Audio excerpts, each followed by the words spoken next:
Let's go. Hello guys. Magandang hapon sa inyo lahat. Ayan.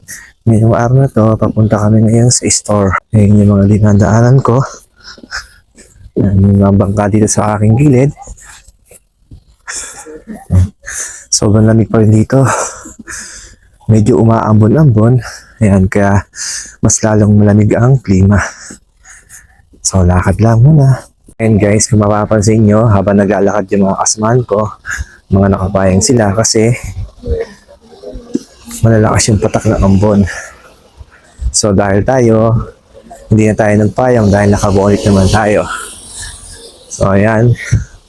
Lakad-lakad ng uli kami. Hanggang sa makarating kami sa aming store. So, ayan guys.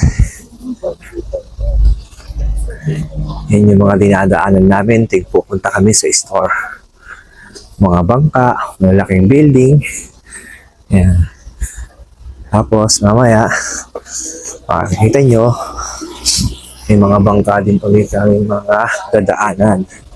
So, nahinto muna tayo dito sa isang bilihan na Kina Boutique, ang pangalan ng bilihan. Kina Boutique. Kasi, nandito si Paolo at saka si Kuya Car. Yan, bumibili sila ng kanilang payong. And habang naghihintay, mapakita ko muna sa inyo ang mga nasa paligid namin para makita nyo rin. So, ayan guys. So, ito yung dalawa. Yan. Let's go. Bumili sila ng payong nila. Yun lang. Akala ko ayaw bumukas eh. Babalik ko agad. So, ayan. Balik na naman kami sa lakad. Continuous na naman ang nakaraan. Talagang umaambon dito. Ayan, legit na legit. Nakapayong sila. So, ayan. Continuous na kami sa lakad. Hanggang sa makarating kami sa aming store.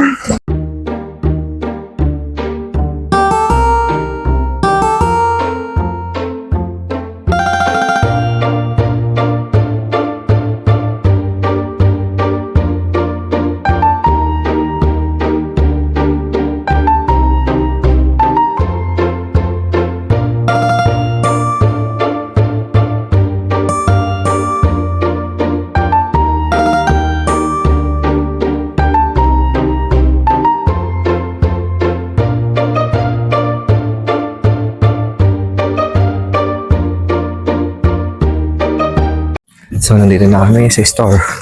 Thank you all for watching.